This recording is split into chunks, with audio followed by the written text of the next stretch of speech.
Hi guys, welcome to the channel. और आज हम लोग बात करेंगे कि किसी भी कंट्री के लिए कोई भी जो कॉइन होता है उस कंट्री का, वह मजबूत या वीक उस कंट्री पर क्या असर करता है। तो चलिए समझते हैं इन सारी बातों को कि अगर रुपया मजबूत या फिर जो डॉलर होता है वो मजबूत, या रुपया कमज़ोर डॉलर मजबूत, इस सब का क्या मतलब होता है और इसकी क्या इफ़ेक्ट आती है कंट्री के ऊपर, क्या इसका असर आता है कोई डेवलपिंग कंट्री पर या कोई पुअर कंट्री पर। चलिए इन सारी बातों को हम लोग समझते हैं। तो सबसे पहले समझते हैं कि कोई चीज़ मजबूत क्यों होती है। अगर देखा जाए करेंसी क्यों मजबूत होती है, तो इसको समझने से पहले सबसे पहले समझते हैं कि लगभग 1995 के आसपास जब पहली बार करेंसी का आदान प्रदान हो रहा था, तब क्या हुआ कि अमेरिका चाह रहा था कि उसकी जो करेंसी है, जो डॉलर है, वो वैश्विक लेवल पर यानी कि अंतर्राष्ट्रीय लेवल पर उसका ट्रेड हो सके, यानी कि उसका ही केवल कोई भी कंट्री उसी करेंसी से ही लेन देन कर सके। तो इसी का कारण ये हुआ कि जो डॉलर है वो मजबूत होता चला गया और जो अदर जो है वो वीक होते चला गया।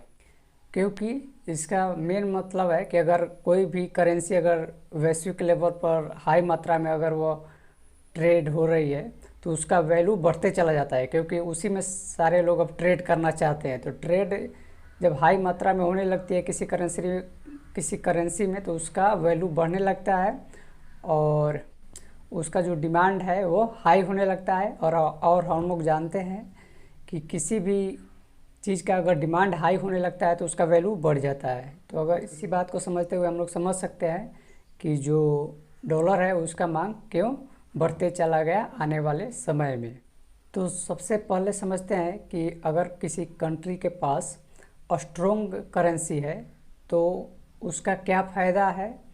तो उसका फ़ायदा ये है कि अगर उस कंट्री के पास स्ट्रॉन्ग करेंसी है तो वो किसी भी वीक करेंसी कंट्री से उसका प्रोडक्ट खरीद सकता है।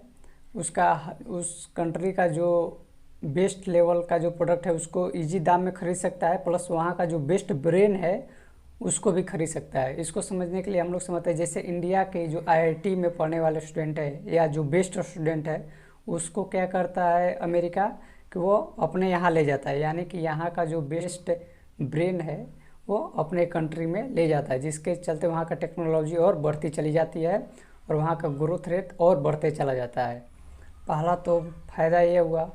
और दूसरा जो फ़ायदा होता है स्ट्रॉन्ग करेंसी वालों को, कि वो जो इन्फ्लेशन रेट होता है कि उस कंट्री का, उसको कंट्रोल में रख सकता है। क्योंकि महंगाई तब बढ़ता है जब किसी चीज़ का सप्लाई कम हो जाती है और उसका डिमांड ज़्यादा हो जाता है। लेकिन क्या वो कंट्री करती है कि अपना कम पैसा लगाकर जिसका वीक करेंसी होता है उसका बहुत सारा प्रोडक्ट खरीद लेती है, जिसके कारण इस कंट्री का जो महंगाई होता है वो उतना महंगाई बढ़ नहीं पाता है। तो दूसरा ये फ़ायदा हुआ। और तीसरा जो फ़ायदा होता है कि उस कंट्री को जो बोरो होता है वो आसानी से मिल जाता है, यानी उस कंट्री को अगर किसी कंट्री से लोन चाहिए तो वो जो अदर कंट्री वो आराम से दे देती है, क्योंकि जानती है कि यह देश अपना हमेशा विकसित ही करता चला जाएगा और ये मेरा पैसा लौटा देगा इंटरेस्ट के साथ।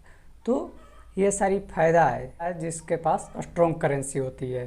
तो ये तो हो गया कि जिसके पास स्ट्रॉन्ग करेंसी है तो उन सब का एडवांटेज क्या है। अब हम लोग समझते हैं कि जिसके पास वीक जो करेंसी है उसका क्या फ़ायदा है उस कंट्री को। तो उस कंट्री को ये फ़ायदा है कि वो क्या कंट्री करता है कि अपना जो पैसा है उससे बहुत सारे डॉलर खरीदना स्टार्ट कर देता है। जैसे कि उसका अगर कोई वीक करेंसी वाला कंट्री है तो वो बहुत सारा प्रोडक्ट बनाएगी, और जिसका स्ट्रॉन्ग करेंसी है वो वहाँ से बहुत सारा प्रोडक्ट खरीदेगा। जो वीक करेंसी कंट्री है वहाँ से बहुत सारा प्रोडक्ट खरीदेगा, जिसके चलते उस कंट्री का सेल्स बढ़ते चला जाएगा। सेल्स यानी कि वो जो सामान बेच रहा है उसकी बेचने की जितना ज़्यादा बेचेगा वो कंट्री, वो उतना ही उस कंट्री के लिए फ़ायदा होते चला जाएगा, यानी कि उस कंट्री का एक्सपोर्ट बढ़ते चला जाएगा। और जब किसी कंट्री का एक्सपोर्ट बढ़ता है तो उस कंट्री का डेवलप होने का चांस बढ़ता चला जाता है।